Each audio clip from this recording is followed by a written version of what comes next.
Well, welcome back for another installment. Today I want to talk about Muhammad, and specifically I want to talk about some issues in Muhammad's life that help distinguish whether he was a prophet or not, a prophet of God. Now, the reason this is important is because Muslims believe that Muhammad was a prophet of God and that everything he said and did ought to be emulated because he was God's sole representative, he was God's last representative, the best representative of God's will on earth as embodied in the Quran. And so when we take a look at Muhammad's life, we find some very interesting things. We find inconsistencies. We find that the Quran, which is supposed to be the divine revelation of God that has always existed in heaven on eternal tablets, according to Surah 85, verses 21 and 22, this eternally existing scripture, revelation, seems to have in it exceptions that were just carved out specifically for Muhammad during his lifetime in the 7th century. So we're going to take a look at some of those today. We're going to take a look at one or two of those and some other issues in Muhammad's life that are rather quite comical and quizzical. The first issue I want to examine is the issue of Muhammad's wives.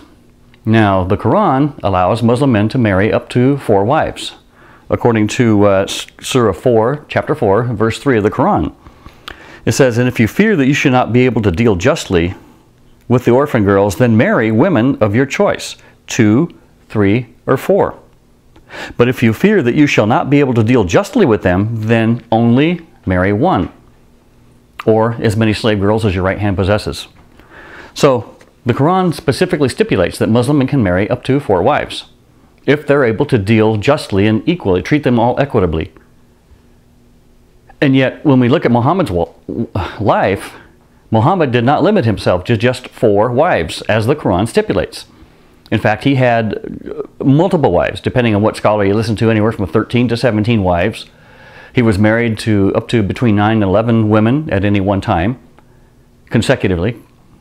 And so he had many multiple wives. He was in violation of Surah 4, verse 3. And when his followers called him on that, interestingly enough, Muhammad received a very timely revelation, what I call a just-in-time revelation, that got him out of this particular predicament, got him out of a pickle. So in Surah 4:3, Muslim men are allowed to marry 4 wives, but in Surah 33, verse 50, a specific exception is carved out for Muhammad alone. It says, "Muhammad, you're allowed to marry as many wives as you want.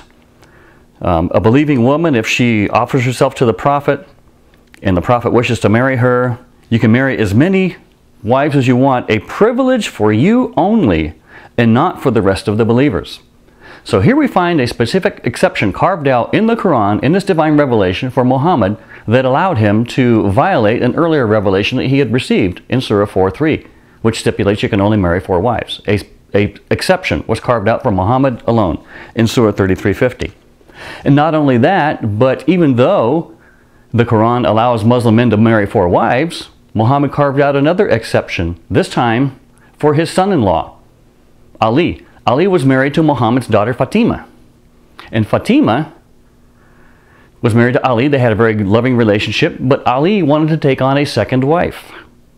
And we find in the Hadith of al-Bukhari, the most authoritative collection of Sunni Islam, Hadith collections, the traditions and sayings of Muhammad, we find in al-Bukhari that Muhammad again carved out an exception just for Ali, saying that if you want to marry another wife, then you have to divorce my daughter first in order to marry another wife, because he says, "I do not give you permission because what hurts Fatima hurts me." And so again, we find another very just-in-time revelation, very convenient revelation that Muhammad receives that disallows Ali, Muhammad's son-in-law, from partaking of a second wife because it would hurt the feelings of Muhammad's daughter, Fatima, who was married to Ali. Very, very interesting. Very interesting. Let's get back to this issue of another issue in Surah 4:3, where Muslim men can take on 4 wives, up to 4 wives, if they deal justly with each of them, if they can treat them equally well.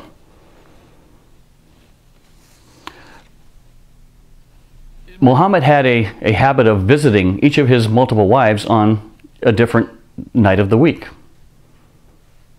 He would at one time visit one wife one night, visit another wife the next night, and visit another wife the third night, and so on, until he went all the way around the circle.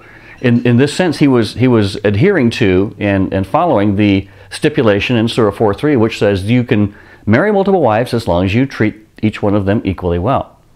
But over time, Muhammad developed a certain penchant, a certain desire to spend more time with certain wives than others. This again was in violation of Surah 4:3. But we find again another interesting exception carved out for Muhammad himself in Surah 33:51. Again, Muhammad receives another revelation that allows him not to treat each of his wives equally well. It says, "You, O Muhammad, can postpone the turn of whom you will of your wives, and you may receive whom you will." So again, another just-in-time revelation specifically carved out for Muhammad that allowed him to violate an earlier stipulation in the Quran that told him he ought to treat all his wives equally well.